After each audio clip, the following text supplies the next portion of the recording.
Like a zombie coming back from the dead, we are back on air at 94.1 after 9 years. The fairly local radio sports show with your host Eric Parks is back for one night only on this All Hallows Eve in Tallahassee, Florida. I am joined by Tallahassee's resident Florida Gator fan, Mr. Luke McManus. It is good to have you on, my friend. What's good, Eric? Everything's good. I had a donut earlier. I was watching the World Series while I was assisting here at the studio.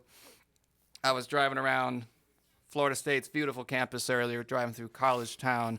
Homecoming is tomorrow, and I went to Marching Chiefs Field, and the fall weather is wonderful.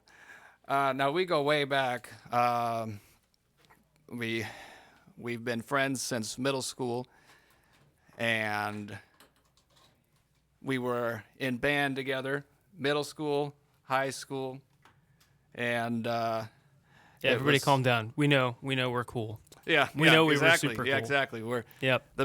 The band kids are, the football team sometimes loses, but the band never loses as long as they put on the best show they possibly There's no can. losers in I don't know. Well, that's all right. Well, hey, if it were so that there's losers in band, then can you just take a second and look under your seat? I want you to grab something that's under the table there, and I just want you to take a look and just. I'm not grabbing your Marching Chiefs uniform, Eric. It's not my Marching Chiefs uniform. It's a Chiefs uniform that I purchased today while I was at the Chiefs You did field. what? I purchased. Yes, they had leftover Marching Chief uniforms for purchase. And Please tell me you did not spend more than like $20. if you put $20 and add $200 to that, then you son. get there is also Eric. a Shaco there and the Shaco box. So, it's That's unbelievable. I mean, But- I know Eric well enough to know that's not unbelievable, but that's unbelievable. what you have to understand about me, Luke, is sometimes I have buyer's remorse and sometimes I have reverse buyer's remorse. And I knew that if I don't purchase these, I will regret it, because we took a picture at the Rose Bowl Stadium back in 2015. January 1st, 2015, we took a picture at the Rose Bowl Stadium right before we played the Oregon Ducks. I did not purchase the group photo that they had on discount at the time for all the students in the band, because I said, I don't really see, the value in having this.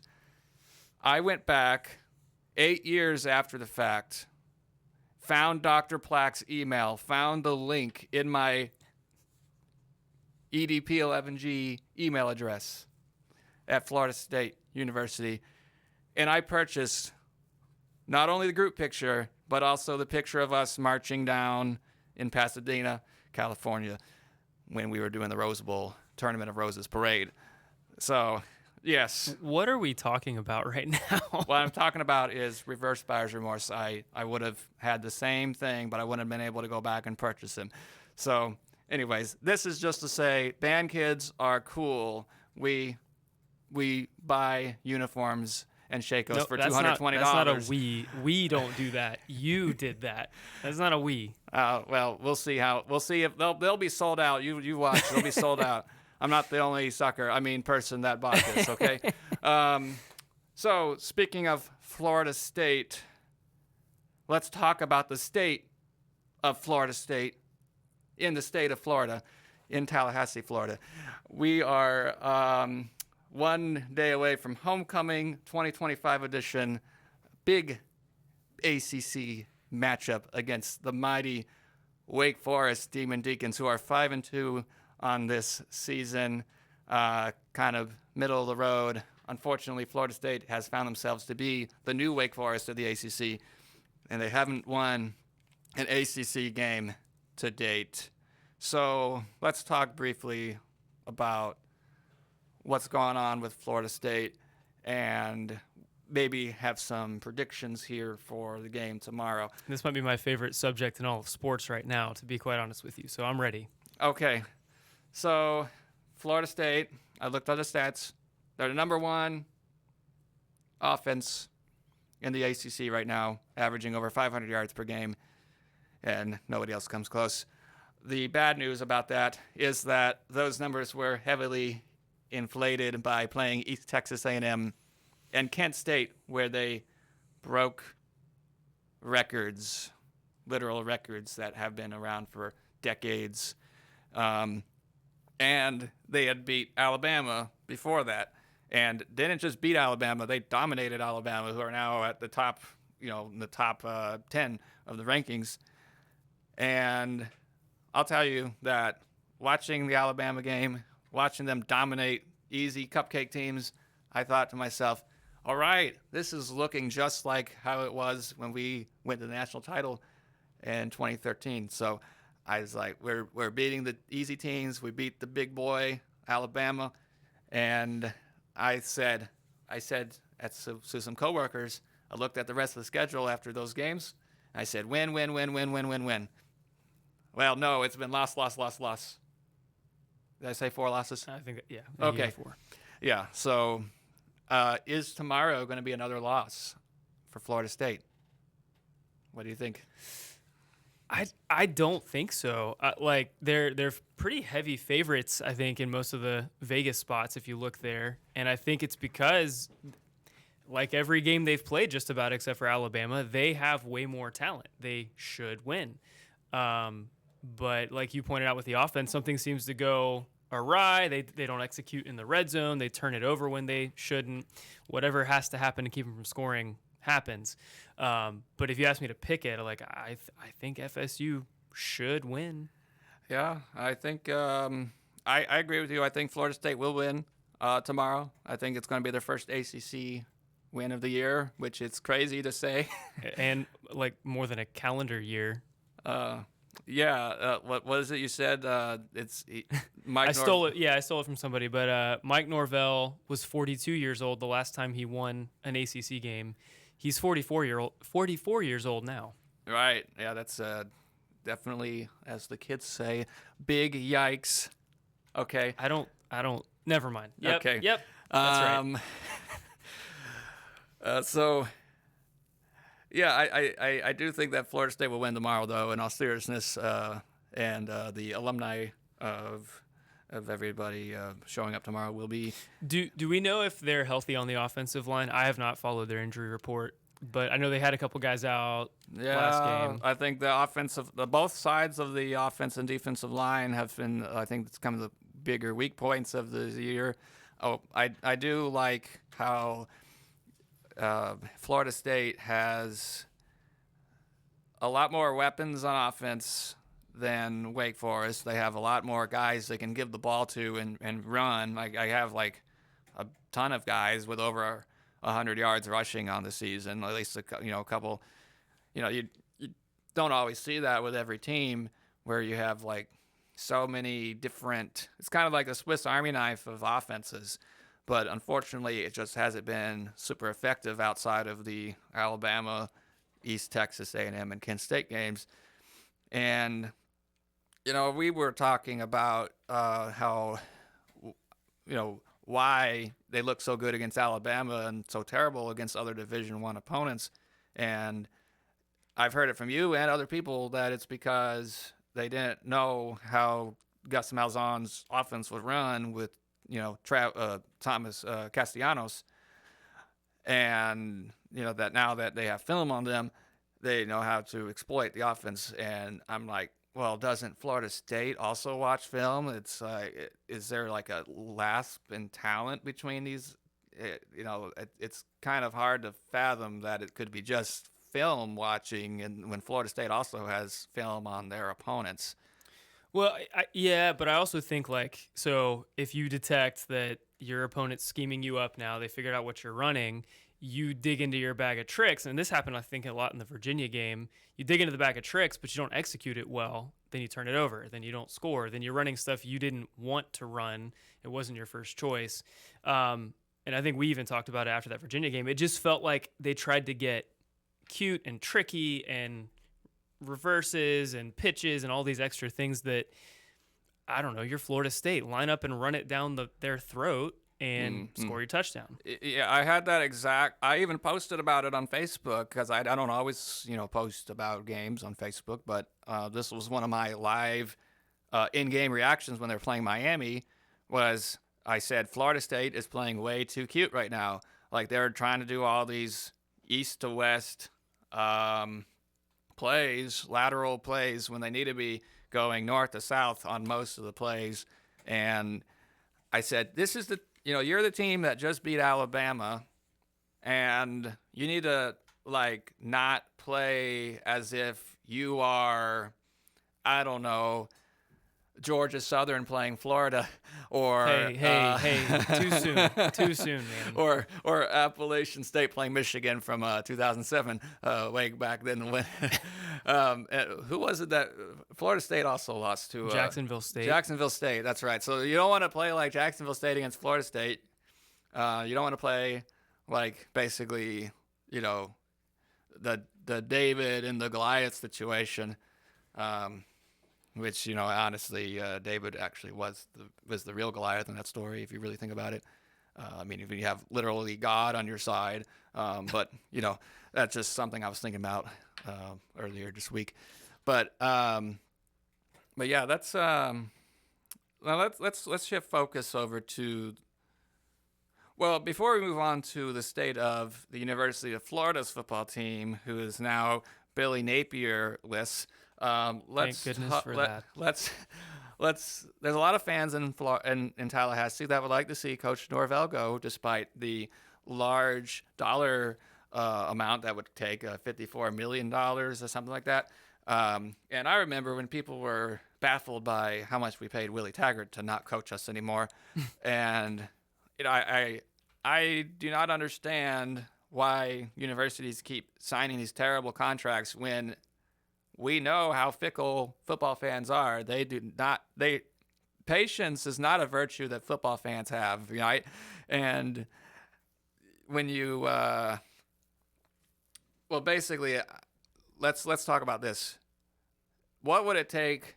Is there any realm of possibility for Mike Norvell to keep his job after this season? I think if he wins the rest of his games, or at least maybe wins 3 or 4 of them, with one of those being Clemson or Florida, I think he could have a good chance to be given a little more grace to be staying on, especially with the $54 million price tag. So I'm wondering what your thoughts are on that. I don't know all of what's going on in the background. I don't pretend to know anybody in the athletics office at FSU, but from afar, my impression is if you were going to fire him after you lost to Stanford was the time to do it.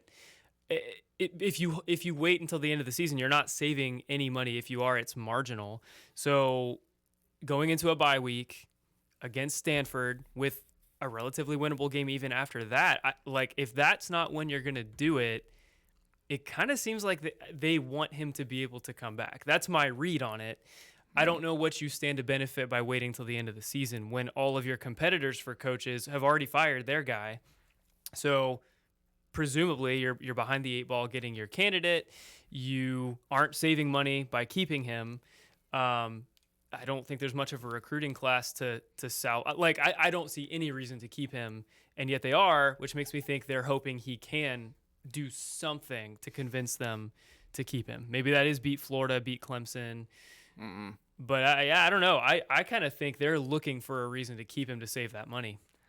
Yeah, I agree with that. And I was listening to Mike Bianchi earlier, and he was saying something similar about basically, Bianchi kind of follows all of the Florida sports and covers everybody.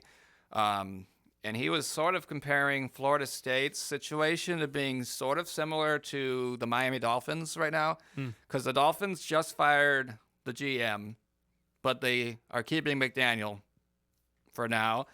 And Bianchi was speculating that the Dolphins want to have Mike McDaniel succeed for the Dolphins, just like Florida State wants Mike Norvell, both Mikes, huh? Mike, dang. Anyways, they want him to succeed. Probably that $54 million is a big part of it. I mean, I would think if that wasn't there, he'd be gone by now. Yeah. I think that the Dolphins probably feel similarly to, like, they've really invested into Mike McDaniel. And Well, I think in both cases too, the coach has given you evidence of success. Like, we'll talk about Florida later probably, but Napier has given us almost nothing to suggest he's a successful coach. right, Norvell was arguably snubbed from the playoffs in a 4-team playoff. Like, he had an amazing season. So he's given you a glimpse of success. McDaniel, I think, had a couple of playoff appearances. He's had really good offenses over the years. So you see things you can hang your hat on and defend, but the bads are just so bad that it's getting difficult to justify keeping them. yeah. Other than $54 million reasons to keep him. Well, that has to be the reason, right? Yeah. But you're right. A 13-0 regular season, and I will say it is a snub. I think that very much. We should have put that in the show notes. We could fight that all day. Yeah. We could have. But it is regrettable that they weren't doing the 12 playoff thing that year, because then everyone could have been happy. Bama could have been happy. Then FSU's backup quarterback could have gotten their chance to get steamrolled. It would have been great. I think that whenever I was talking about how FSU was playing too cute against Miami, that's what they would have had to have done for sure. And I just think that that sort of thing is sometimes interesting to watch, especially if it actually works, because then it's like, wow, it's crazy. Other than the national title game, it's probably gonna be like the TCU situation with Georgia a few years ago. But let's shift over to Florida football now. So you got Florida week. Florida-Georgia week. Get it right. Florida-Georgia week. Let's see. Billy or Napier, Billy Donovan. Well, no, Florida fans and Georgia fans fight about this. Oh. We call it Florida-Georgia. They call it Georgia-Florida. They're wrong, as usual. Yeah, I think that just as an outsider looking in, I would agree with you, because the game is being played in Jacksonville. I think that you would have a stronger case if it was being played in Atlanta. Well, and I think officially for a few years, maybe even still, whoever the designated home team was the second team listed. So, like, this year, Florida's the home team. It should be Georgia-Florida because we're the home team. But it doesn't matter. We will never call it that here. Right. So, you have top 5 Georgia, unranked Florida, and I'll be honest, I've only been keeping up with Florida a little bit. I haven't been watching their games as much. Been watching Florida State. So tell us about the kind of the situation, your predictions with the X's and O's of what might happen with Florida and Georgia. Yeah, it's interesting. I've heard a lot of talk show people and ESPN heads and local guys saying, Florida could win the game. I would love that. That would be amazing. I don't see it. You have the issue of Georgia obviously has out-recruited us and everyone in college football just about. You have the issue Florida's really banged up. They're down at least 2 starting receivers. They're down a couple starting defensive backs. Not a position you want to be against Georgia. And on top of that, I know Georgia's complained a lot about their offensive coordinator, but the last few games, Florida's pass defense especially has been very suspect. I think the national perception is still Florida's got a really good defense that showed out against LSU, showed out against Miami. I think that defense has kind of been beaten down a little bit, injury riddled just a little bit. So my concern going into the game is a already depleted Florida team is going to have to play a very physical Georgia team. You add 1 or 2 more injuries on the lines of scrimmage, or heaven forbid to a defensive back, and I think it could be a high scoring situation. And so far, Florida has not shown an ability to do high scoring. DJ Lagway has not played well. Last I checked, he's almost even interceptions to touchdowns. And that includes, I think, like 3 or 4 in the first game against a cupcake. That's how I am when I play Madden or something like that. Yeah, my NCAA seasons, if I have like less than 20 picks, I'm pretty excited about that. But the path for Florida to win feels like you're going to have to score and you're going to have to throw it to do that. You're down 2 of your best receivers. You have a quarterback who has all the talent in the world, but hasn't showcased it maybe efficiently yet. The only reason why anybody would say that Florida's got a legitimate shot is if you actually believe, and maybe this is true, that Billy Napier's play calling was holding them back that much. That they are going to go from losing to USF, scoring 10 points against LSU, who we now see is very beatable, very gettable, scoring 7 against Miami with 61 passing yards total for the whole game. Suddenly that's going to go away because Billy Napier's not there. That would be an indictment of indictments on Napier's ability to coach a football team. If Florida comes out and hangs the 38 they're going to have to hang to beat Georgia, I think. Yeah, that would definitely justify letting him go.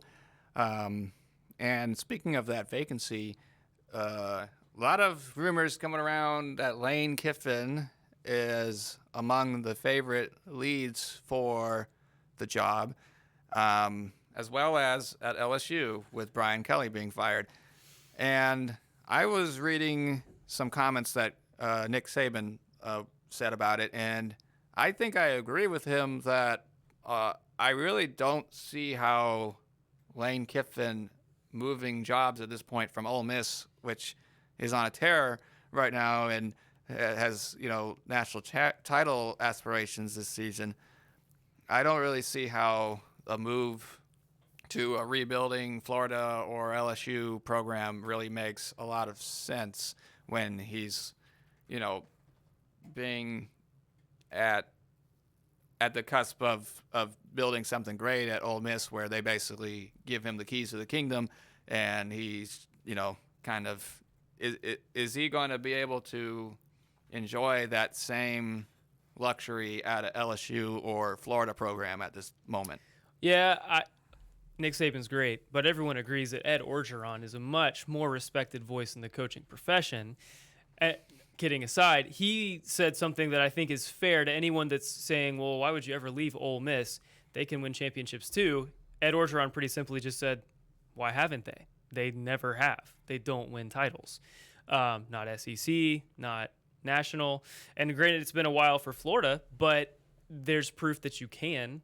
You can also look at recruiting. Florida's been, how awful has this decade been for Florida? And yet, I don't think Ole Miss has topped the recruiting ranking of the Gators once.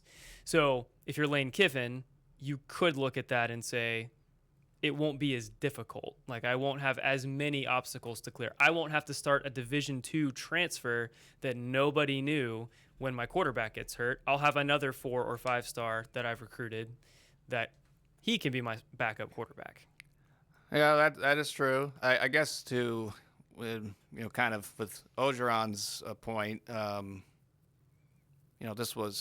we do have the 12 playoff team now, so it remains to be seen how successful teams like Ole Miss or other kind of like historically mid teams, how they might fare in this 12 playoff system. Of course, we had Ohio State win last year, and they're looking good, and we have the usual suspects at the top, other than Indiana and. Don't forget Vandy. Vandy's they're in the top 10 now, right? They're like number 9, I think. Number 9.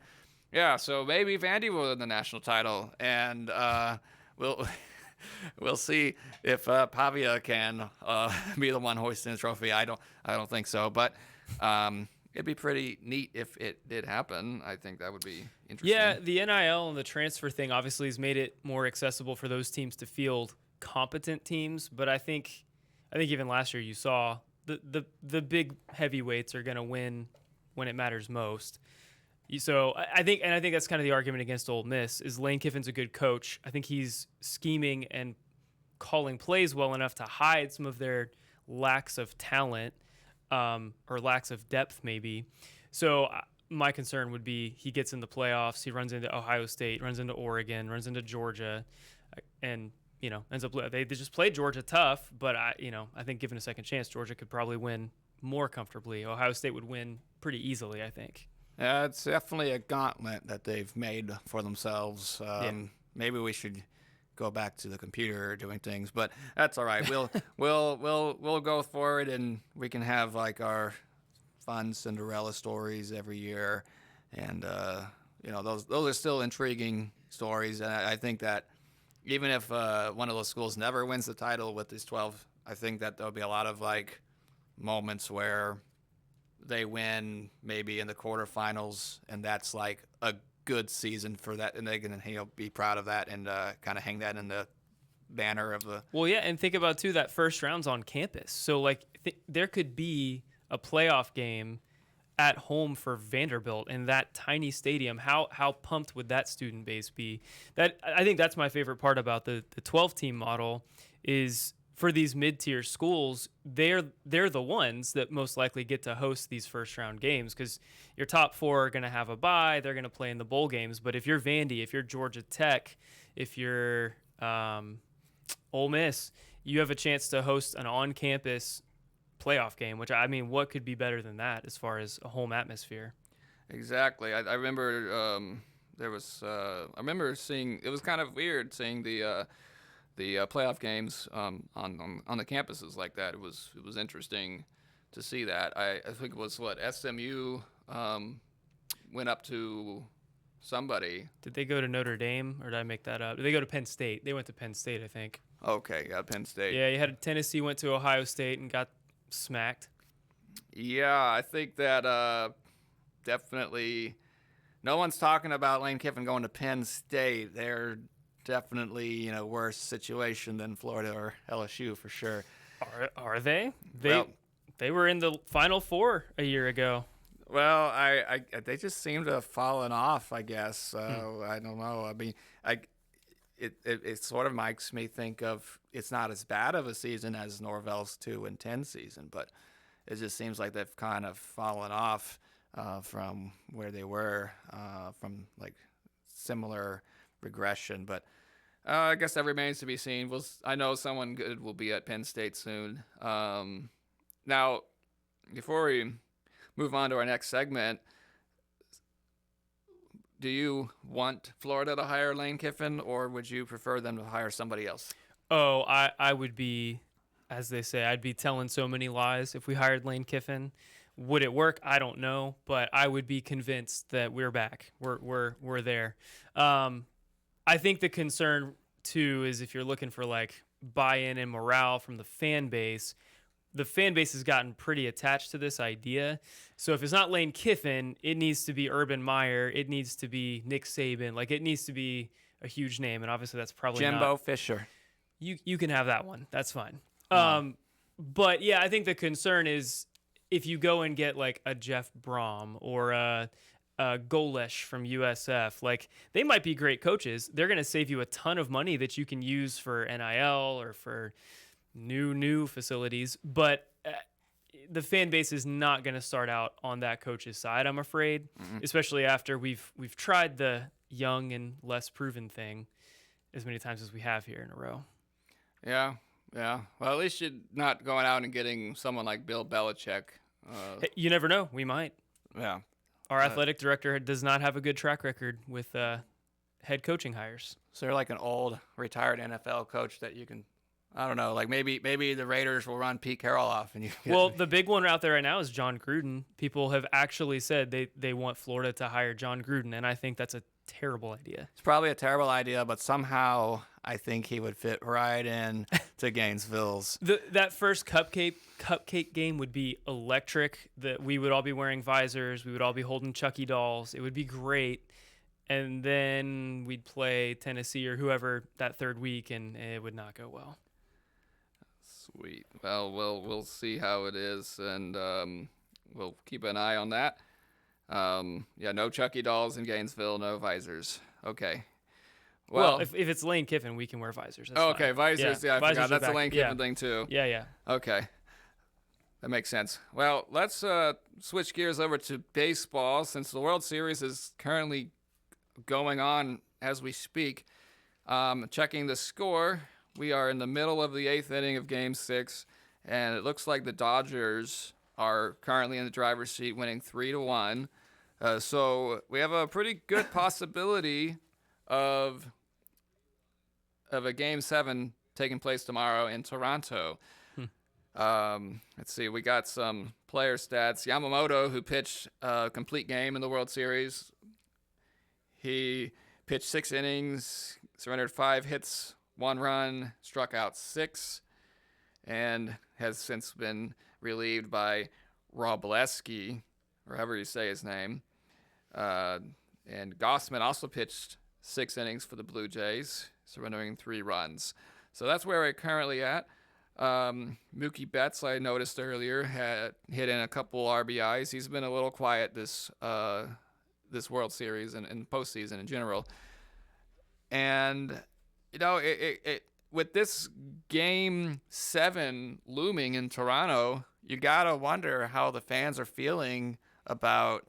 It's great that the series got to come back for them to have a chance to win in front of the Blue Jays faithful and in front of their fans. But I'm sure they would have, traded that experience to already be the champions if only they had won that 18-inning marathon, which I stayed up until the 12th inning. I couldn't go anymore. It was around 1 o'clock. I said, I got work tomorrow. I have a job. You know how people will lie and say they were at all these famous sporting events, and it's like over time, there's 100,000 people saying they were in like a 10,000 seat arena. This is going to be even worse because it's going to be it'll just be like you said. I stayed up and watched the 18-inning game. I'll tell you right now, I did not do that. My bedtime is usually like 8:30. Mm-hmm. But yeah, I feel like over time, especially if the Blue Jays win, it's going to be, or I guess they lost that game. So maybe if the Dodgers win, it's going to be, oh no, I stayed up. I watched the whole thing. Yeah. Maybe they went back and actually watched the replay instead, and what they missed or fell asleep through. Yeah, there's probably gonna be a lot of lies about that. I stayed up as long as I could, but I was just wanting to see the final play. I've been following the series pretty well, watching all the games. Did you see? I saw this today. This is like the first time ever that the baseball season MLB started outside the U.S. and is going to end outside the U.S. too. Oh, because there's that first game in Japan. Oh, I didn't even think about that. Yeah. That was something I saw going into like game 4 or 5, where if the series got extended and ended in Canada. Yeah, that's America's pastime going global. Is it? What? Are you questioning that if it's America's pastime? Oh, no. Sorry. Or going global. Going global. Is it really like going? I mean, I know baseball. I guess baseball is popular in other countries. Yeah, we got the World Baseball Classic coming next year. Yeah, I guess I'm just thinking more like, is MLB going global, or is the game of baseball? Well, I think MLB is already global. I don't think that MLB even needs to play in front of, foreign audiences in other parts of the world to be global. I think it's already pretty much like, we have Yamamoto pitching tonight. We got Sasaki, who can come in and pitch relief for the Dodgers. We got Shohei Ohtani, of course, and Japan is glued in. Japan is, of course, known for being baseball maniacs, but we have so many players that are from Dominican Republic and all over that I think they are keeping, tabs on these guys. So yeah, I think that baseball is already global. MLB is probably already global, and the World Baseball Classic, I think, has been kind of really found its stride in how it. Oh, it couldn't have asked for a better way to end the the World Baseball Classic. Yeah, Ohtani versus Trout. Yeah, I mean, they couldn't have. I almost wonder if they did draw it up that way. Former teammates. That's Yeah. And you got these fun Cinderella stories like the Czech Republic baseball team. I mean, these guys are like part-time baseball players. Actually, they have like, it's just like a side thing for them. They're like teachers and engineers and Like mechanics. it used to be back in the day. Yeah, exactly. Like, Major League Baseball players had to, earn their own money in the off season. But yeah, these guys went over there and, they had a really hard pool with Korea and Japan and Australia and China. So I think they only beat China, but they had like this, just to get there was amazing because they had to beat teams like Germany and Spain. Germany, when I think baseball, I Well, think Germany. as far as the realm of Europe, Germany is kind of pretty good, and they had this little guy with a beard, this real little guy, and he struck out Ohtani in the World Baseball Classic, and Ohtani came to him after the game and said, "Hey man, let's exchange jerseys." So Ohtani's got a Czech Republic's players. Did Ohtani try to give him any gambling tips too? Do we know? Did we get that confirmed? That was the interpreter. It was the interpreter. Did Ohtani's okay. Yeah. So we got a few more minutes before we move on to our next segment. Let's see. Rays baseball. You're a Rays fan. Yeah, I mean, I'm probably fair weather on that one, but we talked about it a little bit earlier. The Rays had your probably the worst option. Baseball's a little different, I guess, but the worst of all the options. They had a decent season, right? There's no playoffs. There was no real aspirations of playoffs past the All-Star break, but there's also not any high draft picks coming. They didn't really do a whole lot at the trade deadline to set themselves up. They actually were sort of in contention at the deadline, so they sent off a piece or two for moderate returns, and so I don't think they gained anything from the season. The Rays are kind of stuck in purgatory, I'm afraid. There's no Junior Caminero hit a ton of home runs. Other than that, I don't know there's a whole lot to hang your hat on. And it's the Rays. They're going to spend about $30 million a year on the roster and call it a season. Yeah, it's about the same with the Cardinals. I mean, they $30 million with the Cardinals. Oh, I mean, just just overall season, out, just the way the season ended record-wise. I'm talking about in between the lines of how the season went. Now, the Cardinals are kind of mid with the payroll, I think. I'd have to look at it where they rank exactly, but I know they're not in the upper echelon of things. It's just kind of been a frustrating thing for their fans up in St. Louis because the Cardinals just haven't been making the best moves with their personnel. But we do have the change coming. Mozeliak is gone. Chaim Bloom is coming.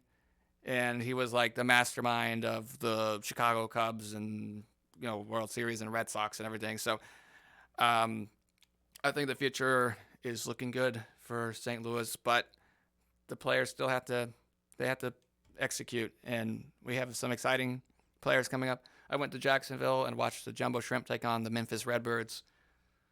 Then the Redbirds are looking pretty good, so we'll get some good prospects up there and better shape. To all the listeners out there, I know you tuned in to hear Eric's take on the Redbirds, the Memphis Redbirds.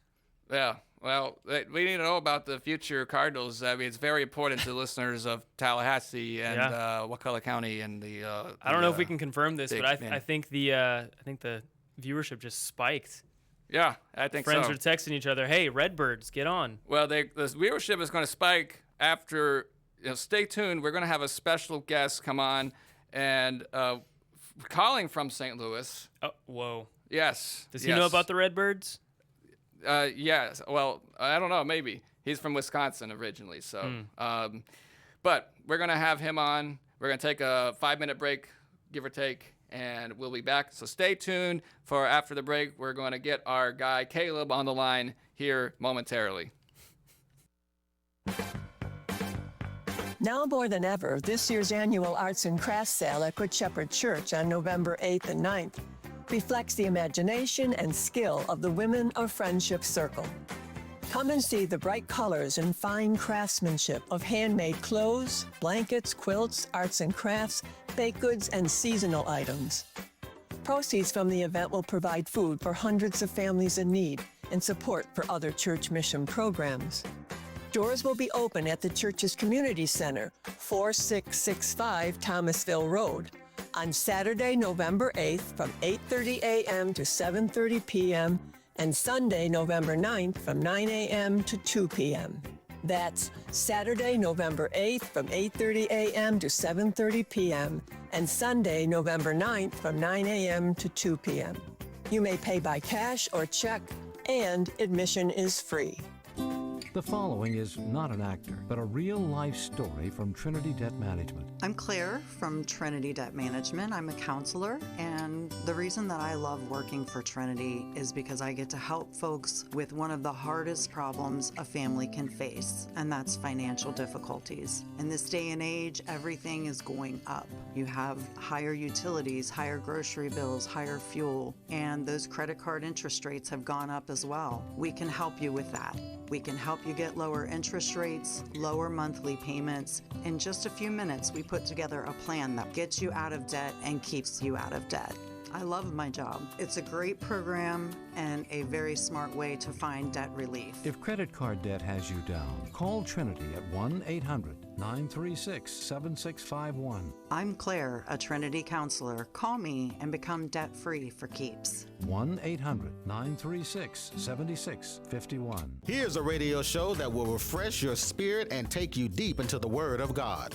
This is Pastor Omar Ellison of Salt and Light Covenant Church. Every Tuesday at noon, you can tune in Wave 94 for our radio broadcast where we spend an hour diving into the Word and the truth of God. That's also what we do every Sunday and Wednesday. And you're invited to join us at our services at Salt and Light Covenant Church on Capitol Circle Northeast in Tallahassee. Find all the details on our website, saltandlightcovenant.com.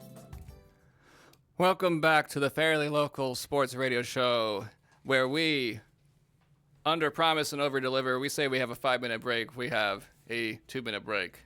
And we have special guest, Mr.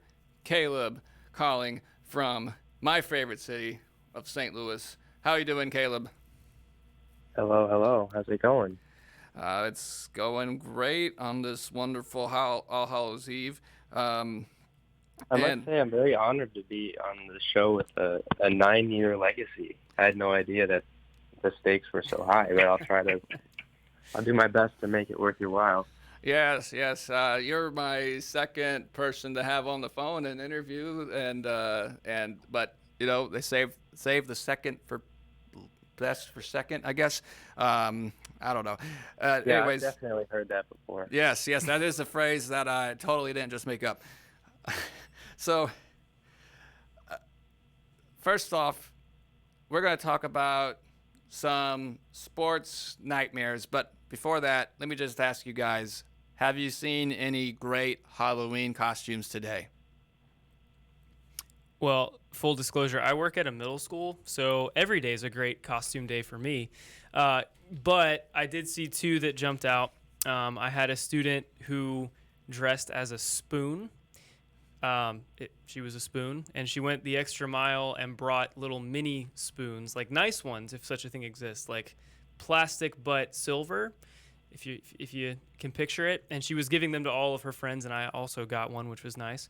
And then I had a couple students dressed as the Lorax, but one in particular just she went all out. She had fuzzy yellow eyebrows and mustache, a full orange like zipper jumpsuit. It was elaborate. So those are my two.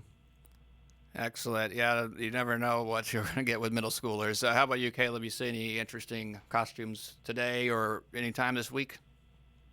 Yeah, I got some pictures delivered tonight from my little cousins in Kansas City. My 10-year-old cousin Grayson was dressed up as a gorilla, and I think it was about time that his outward appearance matched, kind of his personality. So that was good to see him tapping into his wild side a little bit for the holiday. Absolutely, and the kids go crazy for the candy. And I was driving around Florida State University earlier, so I was driving down College Town, down Gaines Street. I saw, a ladybug. I don't even know what else I saw. I think there's like a cowboy or something. But my favorite that I saw, when I came into work this morning, I saw Mike Myers coming into my office. So I was a little concerned, but I think that there was no scary Halloween music playing, so I think we were okay. And as far as I know, no one got murdered in the building. But I was leaving campus, and I'm driving on the stadium from the Legacy, and I look across at the crosswalk, and I see Barnacle Boy, Mermaid Man, the Krusty, what's his name? The guy that sings. No, the guy that sings the theme song, the pirate that sings. Patchy. Oh yeah, Patchy. I didn't quite catch what the other two were, but that's pretty great. I attempted to call out to them, rolled my window down, and I yelled, "Evil!" But I don't know if they heard me over the car noise. Hey, stop looking at your watch. I'm telling a very interesting story. This is great radio. Okay, with that said, we're talking about Halloween, but now we're talking about sports nightmares. So what I mean by sports nightmares is something like the Seattle Mariners falling one game short of the World Series, never having made it to the World Series. They're the only team to never appear in the World Series at this point. So what are some of your guys' best sports nightmares, whether personally speaking or just as, you're looking out and you're saying, I feel sorry for these fans like I do for the Mariners fans? Do you mean like one that has already happened or like one that could happen? Either or. Okay, all right. Yeah, so what do you guys think? You got any? When I think of sports nightmares, and I have no personal connection to this, but when I try to put myself in the shoes of a Buffalo Bills fan, watching my team play so well and make it to the Super Bowl only to lose, and then the next year do it again only to lose, and the next year, and 4 seasons in a row to lose the Super Bowl. Yeah. I mean, that's more than a nightmare. I think that would put you that's got to be, nearly terminal, I would feel. Yeah, I watched the Four Falls of Buffalo documentary, and I'll tell you what, I genuinely got a little misty-eyed watching it. I'll be honest, and I'm not even a Bills fan. That's brutal. Yeah, I'm a Jaguars fan, so our entire existence is a nightmare. I mean, I was telling Eric coming in, like, how about drafting a guy number 2 overall, selling the farm to get him, saying he's going to play 2 ways, finally realizing, he's good at offense, we're going to use him, and then he blows his knee out. For those that didn't see, Travis Hunter is on IR now for the Jaguars. So there's one in a long stream of nightmares for us. I mean, Miles Jack not being down, and the league has confirmed since they apologized to the Jaguars that, in fact, in 2017, Miles Jack by rights had a runaway touchdown to ice the game against the Patriots. But as is always the case with the Patriots, the refs found a way to keep him in the game, and the Jaguars did not get to go to the Super Bowl. But, I mean, 4 straight Super Bowl losses, that's impossible to fathom. That's impossible to do. I don't think that'll ever happen again. No, I don't think so either. Just like the Chiefs were the first team to almost get a three-peat, right? Yeah, if they had won their third, that would have been the absurd. First time, yeah. Yeah. Well, I guess that's not. I wouldn't classify that as a nightmare. You got 2 out of 3. I just thought of one. So this is as a fan, a nightmare. You guys have seen those. I think the most notable one was the Spurs and the Heat finals. About 10, 15 years back, where it looked like the Spurs were going to clinch it in Game 6. So the nightmare cuts both ways. All those Miami fans that left and then missed one of the most iconic sports moments of our era anyway, like that's a nightmare. You leave too soon and then something crazy happens that you didn't get to see. And then the flip side being the Spurs, like you had that championship, you were already popping the champagne. You had the trophy right there and then you blew it.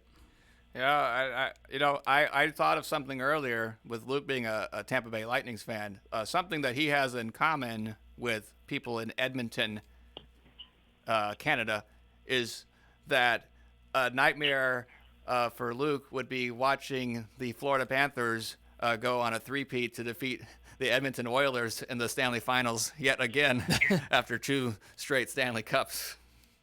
So That'd be tough. And I will wear my Florida Panthers shirt, even though I don't watch much hockey. But I went to the game. It was a lot of fun. I enjoyed it. So next time I go, I will have a shirt. All right, so speaking of nightmares, let's see. I'm wondering, Caleb, you are a big fan and follower of the United States men's soccer team. We got the World Cup next year, and we've kind of talked on the side about kind of the state of U.S. men's soccer and kind of your early predictions of how we're going to fare in the World Cup next year as it's being hosted in North America with the United States, Mexico, and Canada. So I was wondering if you would mind just going over what you're currently seeing with men's soccer, if the situation you feel has improved since we last spoke about it, or if it's more the same. Yeah, for sure. And for the listeners, I've been following the team for many years. The way that international soccer kind of works is you only get to play like, I don't know, maybe 8 to 12 games a year for your national team, just because the games only occur in like random pockets of like breaks for the club seasons. And so you don't really have a lot to go off of, and especially in the case of the U.S. men's national team currently, because we are a host nation at the World Cup, we're actually automatically qualified for the World Cup, which means we don't have any World Cup qualifying games, and so we have even fewer games than we normally would. And so after we got grouped in the Copa America in 2024, we finally fired our previous coach, Greg Berhalter, and hired an international manager with a lot of acclaim, previously coached Chelsea and Tottenham and Paris Saint-Germain, named Mauricio Pochettino. And Poch came in, and obviously there was a lot of hype surrounding him. He's by far the best, manager that we've ever had. And the team kind of floundered for a while. We were putting up really lackluster performances against, teams that we really should have had no trouble dealing with, like Panama, or, getting beaten 4-0 by Switzerland. Those are like really discouraging performances. And it was looking like Pochettino really didn't know what he was doing with the personnel and the talent pool. Because in the opinion of myself and most fans, he was not drawing upon, the correct players to employ our strongest lineups against these top teams. So it was very frustrating for a while, but I must say I recently attended the match in Austin against Ecuador a couple weeks ago, and it looks like things are on the way to turning around. Not to overreact to one result, but we had a very good window this past couple of weeks. We had an impressive draw against Ecuador and a good win over Australia as well. Both games we conceded early and fought back to get a good result. And it looks like the culture of the team is finally starting to shift towards, just like that usual grittiness and fiery attitude you'd expect from Americans playing soccer. And so I'm honestly feeling more optimistic now about the World Cup than I have in the past year or so. But it's still a little nerve-wracking as a fan just because of the stakes, how massive of an opportunity it is to not only play in but host a World Cup, and what a good performance in that tournament could mean for just like the landscape of the sport in this country really can't be understated. So I'm still on pins and needles and will be until it's all over at the end of next summer. But yeah, that's my top-down evaluation currently. Well, that's good. It definitely sounds like an improvement from the previous assessment that we had talked about as you were explaining. Yeah. Since we were talking about nightmares earlier, is there a team that would be the scariest country to play? Like, who would be the scariest country to get grouped with in the World Cup that might cause us the most trouble, you think? Yeah, so the way that they do the groups in the World Cup is the host nation, and in this case, all three host nations are actually placed in what's called Pot 1.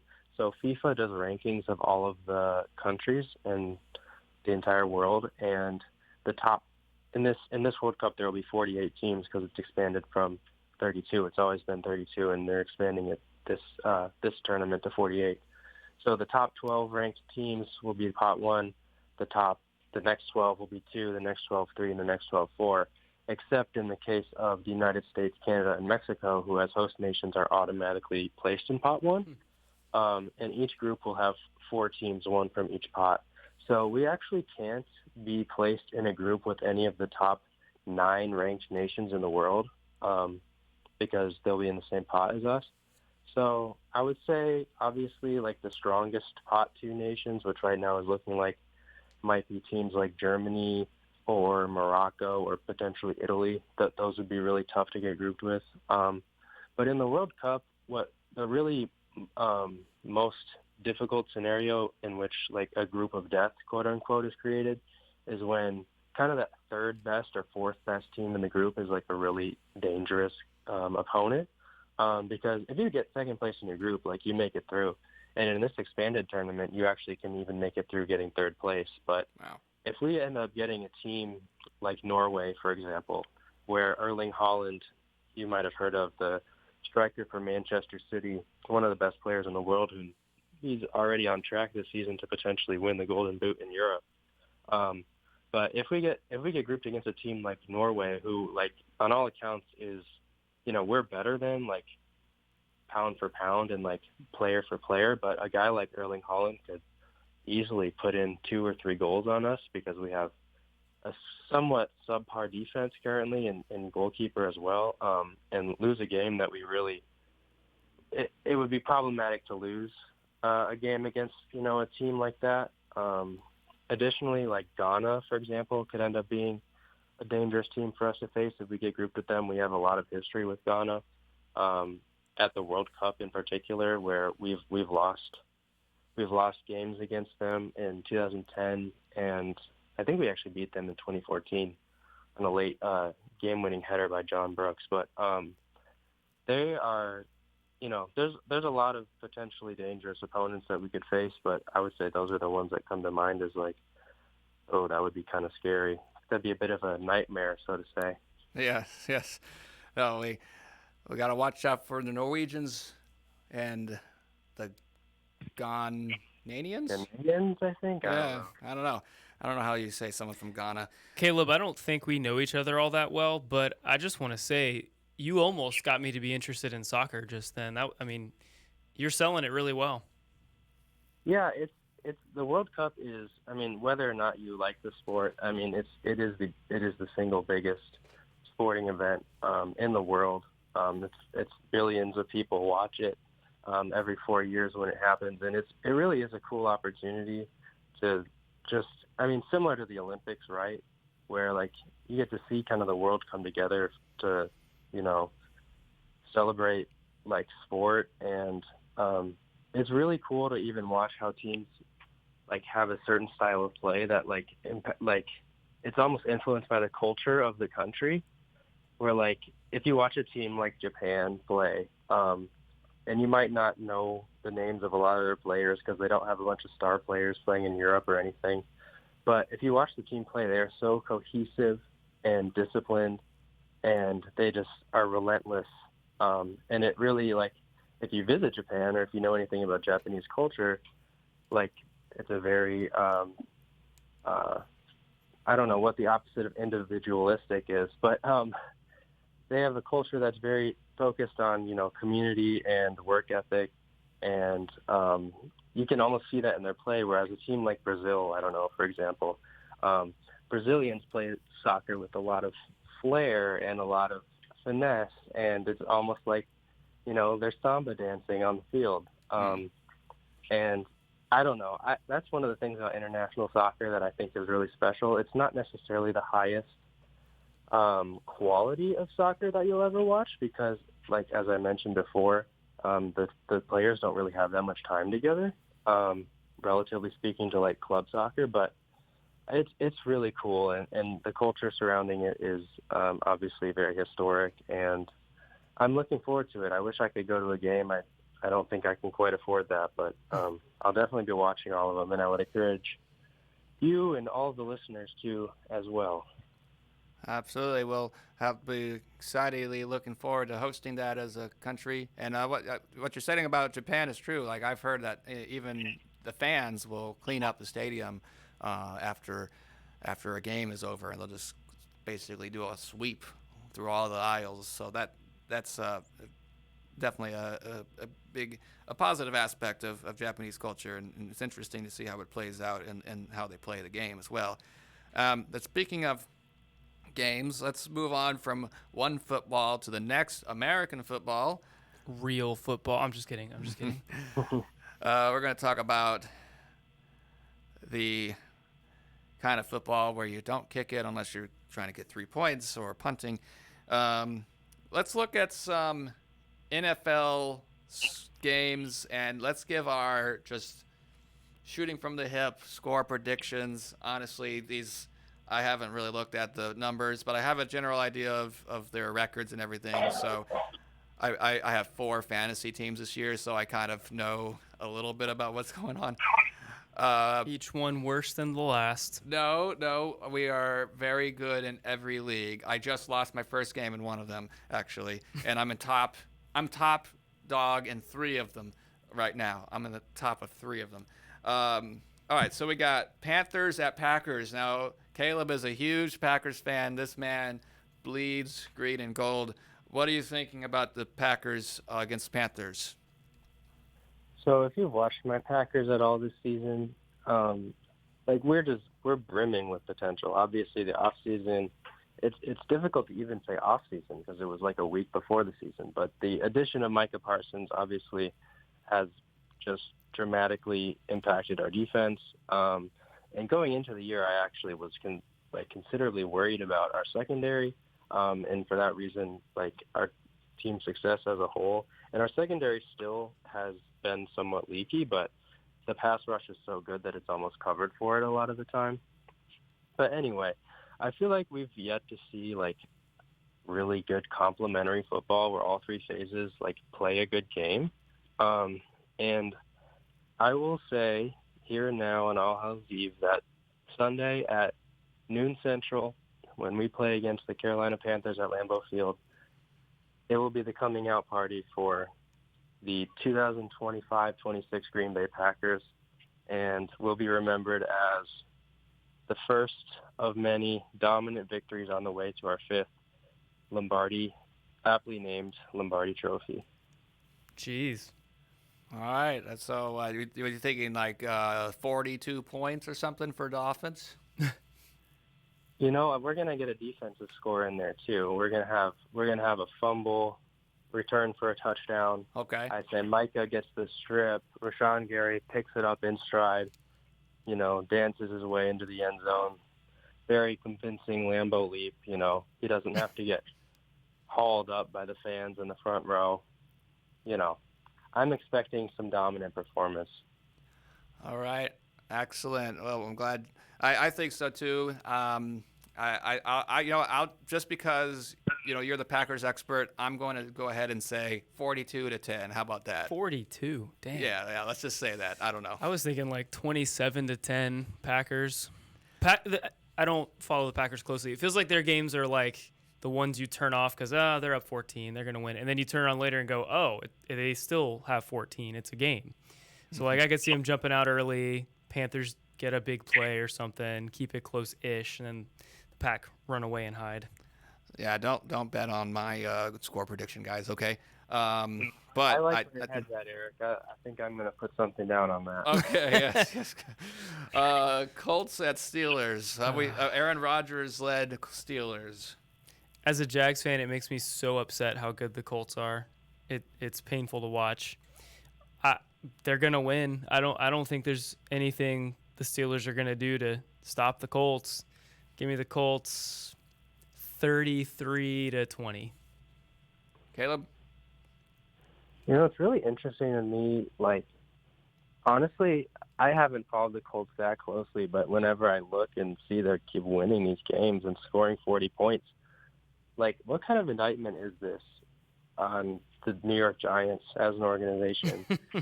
Like, Saquon Barkley leaves the team, rushes for 2,000 yards, and is voted the number one player in the league by his peers. And now Daniel Jones is, a leading MVP candidate right now? Yeah. Danny and a team Dimes. that nobody saw coming. Unfortunately, my guy Aaron Rodgers, the greatest quarterback of all time. I see the Steelers struggling against this offense. Their defense has surprisingly looked subpar so far this season. And yeah, I would concur. I think Indy takes this one. I think I'll say 33-17 for the Colts. I will say the Colts have played the fourth easiest schedule of any team in the league, and they have the fourth toughest remaining the rest of the way. So let's not pencil them into the Super Bowl just yet, but they do look pretty tough. So they're not going to play the Packers necessarily in the Super Bowl. I mean, yeah, I don't know if either of those teams are going to be in the Super Bowl. Oh, you just heard it from our guy. Oh, Caleb. right. Yeah. Right. We'll see what happens. Yeah, we'll see. That's how. And then if we don't see it happen, there's always next year. That's what every sports fan has in the back of their head. Saints at my former team, this formerly known as the St. Louis Rams, formerly previous known as the Los Angeles Rams, now back in Los Angeles. And I'm still salty after 10 years about them leaving. I would be too. The Saints and Rams are former rivals, and when they first came to St. Louis, they played the Saints, and they were in the same division. So it's kind of an interesting historical matchup. But I don't see Spencer Rattler or Tyler Slow doing much against the Rams defense. Although the Saints, they did beat the Falcons last week, so they did beat them. So I don't think that they're going to beat the Rams, though. I think it's going to be something like 28-13. I don't think it'll be that close. Excuse me. I think I got Rams 31-10. I'm gonna take Los Angeles with Puka Nacua coming back.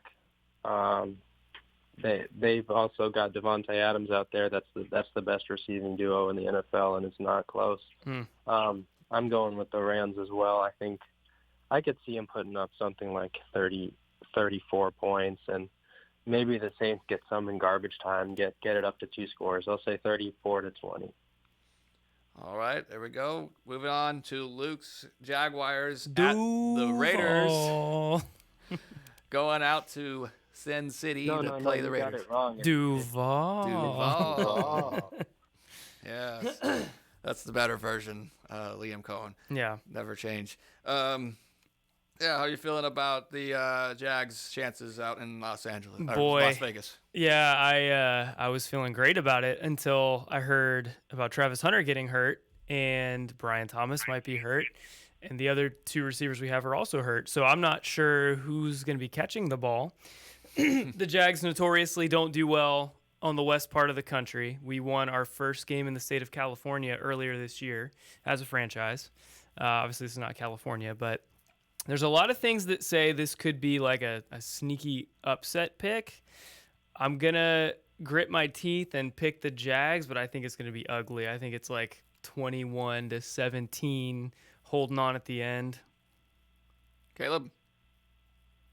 I've been watching and waiting for Trevor Lawrence to break out, and I keep hearing that he's going to do it, and I don't know. His greatest career performance in the NFL, he threw 4 interceptions. Yep. I also can see this as that's kind of what I was thinking coming in. The Raiders are not a good team. Let's be clear about that. But, blind squirrels and something about nuts. And, yeah, I'll go with, sorry to say it, the Las Vegas Raiders to win a close one. Maybe we're seeing a game-winning field goal. Low-scoring affair. Let's go with 18-16. Ooh. Weird score. Ugh. Okay. All right. That's nasty. You know what? I am picking the Jaguars because I've picked them up on my fantasy team for defense. And that may not have been a good idea. Well, we'll see. I think the Jags win 13 to -7. I mean 13 to 10. 13-10. Ugh. Yeah. Hey, W's are W's. It's true. We could sure use one right about now. Chiefs and Bills. I hate to say this, but I think the Chiefs are like runaway the best team in the league right now. I don't know if anybody's beating them right now. Now that can change. They've kind of ebbed and flowed here the last couple of years, and the Bills have looked kind of shaky. That defense is not ferocious like it used to be. Josh Allen still plays some hero ball, but I mean his receivers are just some guys at best right now. So I think Kansas City wins by 2 touchdowns. I'll take KC 34-21. Caleb. I love Josh Allen. I mean, he is such an incredible player, fully deserving of the MVP award last season, in my opinion. I've watched every playoff game he's ever played against Kansas City, and he's been phenomenal in every single one of those losses. Your eyes will tell you, the stats will tell you. But, yeah, it's going to be too much to overcome in this game. The Chiefs are going to take care of business 31-25. You know what? I'm going to just go the opposite of you guys, just to say that, when the Bills win, that I can say, I got it right. You guys got it wrong.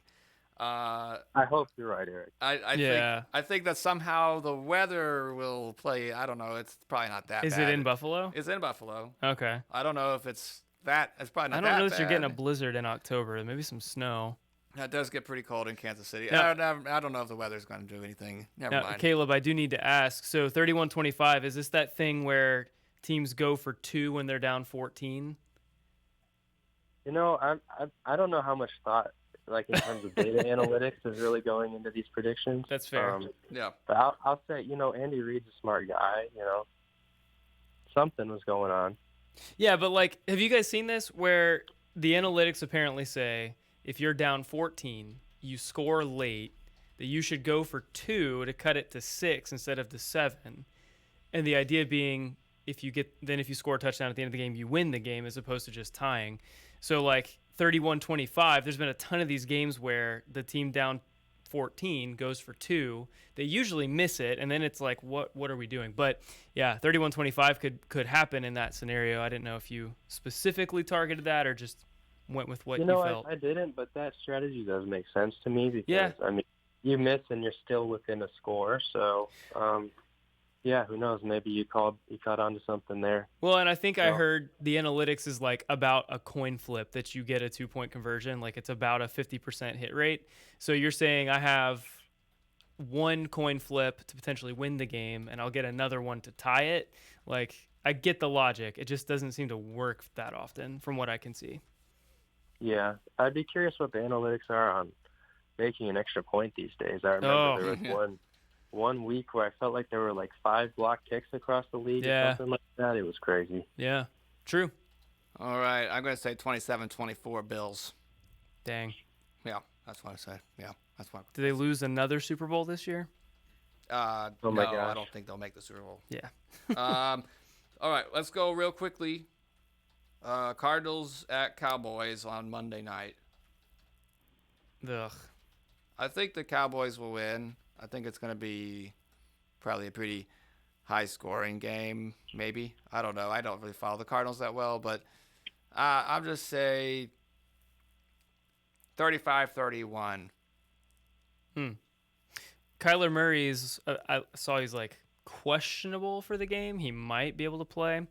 I don't know if that changes much. It could be high scoring. Just the Cowboys' defense is not great, but their offense has been pretty great and is healthy again.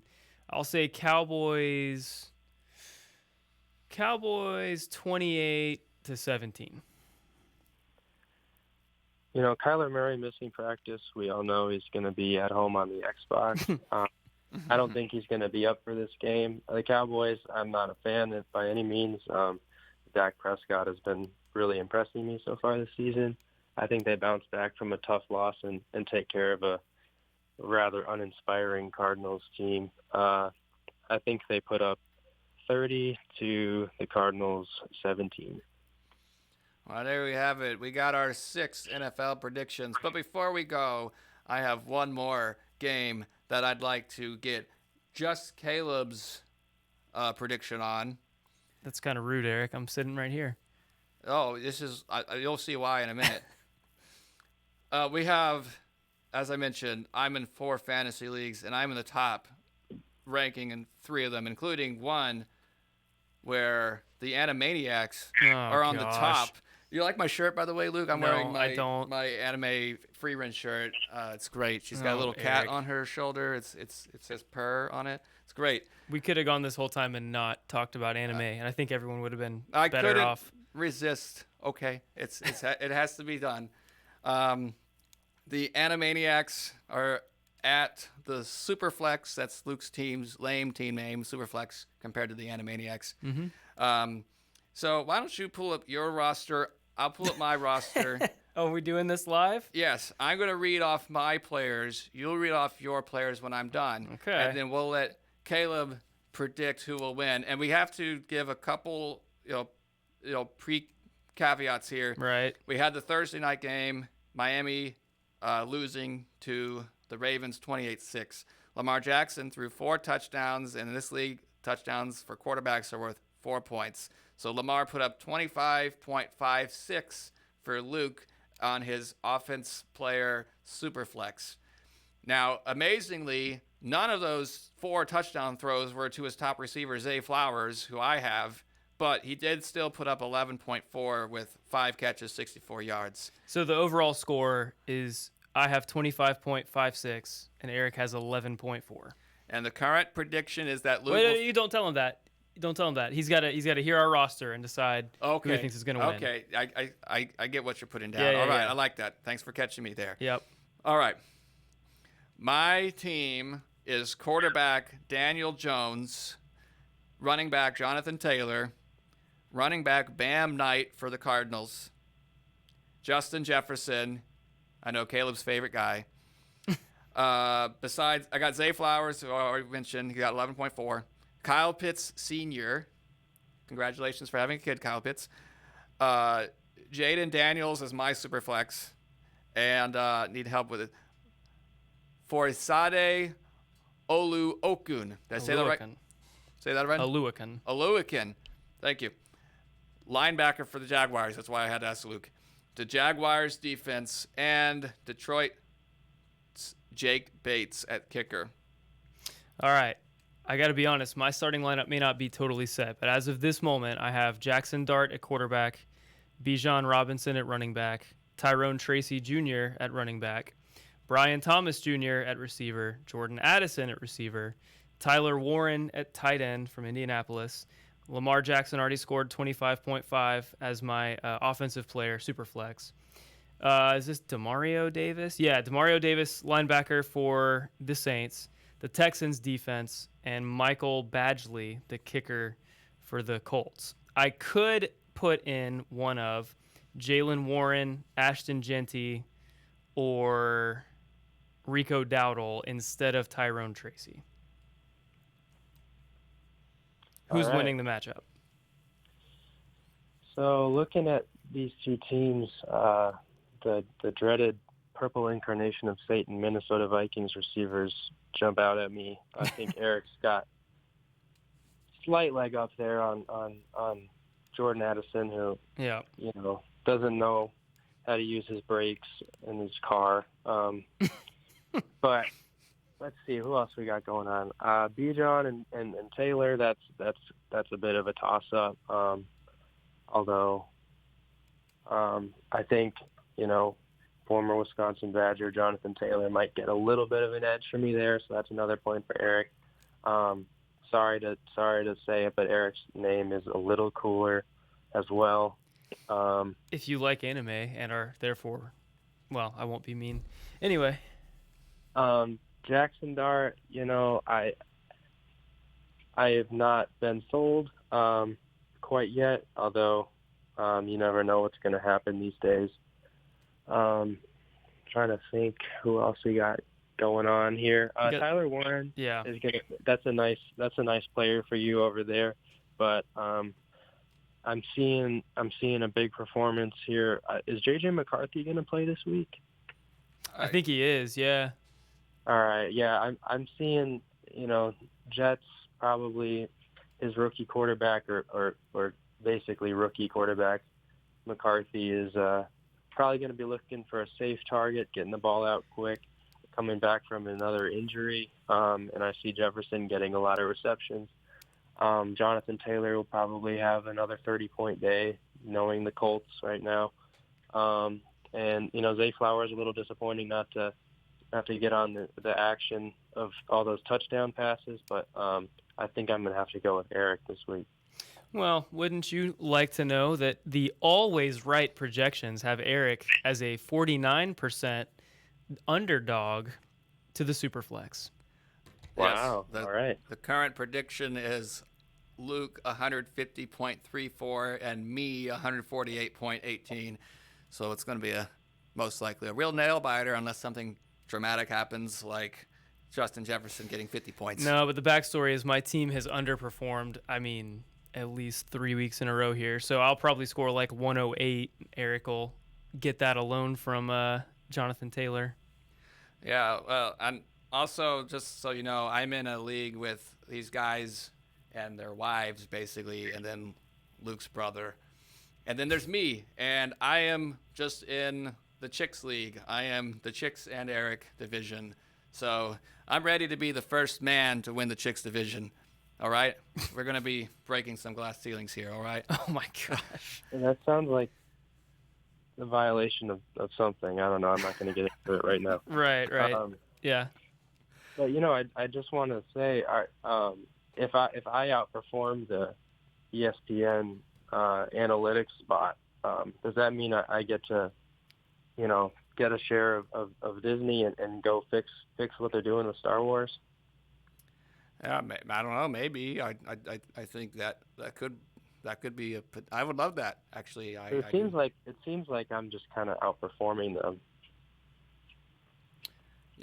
You picked Eric. Yeah, I guess if you pick Eric to win and their projections are wrong, I think that logically you get to do the next Star Wars film. That makes sense to me. You would make a lot better Star Wars films. This guy, he's got a lot of great Star Wars ideas. Mm-hmm. If that really is the case, I might even have to root on Justin Jefferson this weekend. yes. Ooh, that'd be tough. Yeah. Well, we really appreciate you coming on, Caleb, and thank you, Luke, for coming on to our fairly local radio show for this one-night special. We are actually over time, which is great because we had a lot of fun on this show this evening on this Halloween. Any final thoughts from either of you guys before we wrap things up? Duval. That's my final thought. Duval, indeed. Yeah, I don't think I can really do much better. Yeah. Well, I guess we'll go ahead and end it there on that Duval note. And we're going to pull up my little outro song here, and then we'll fade out. I don't think you have to tell us you're doing that. I think you just do it. Yeah, you're right. I'm getting the rust off. It's been 9 years. Give me some slack. All like right. a zombie. You guys building anticipation. Yeah. Building the. I'm actually gonna do it this time. No, I'm for real. Okay, here we go.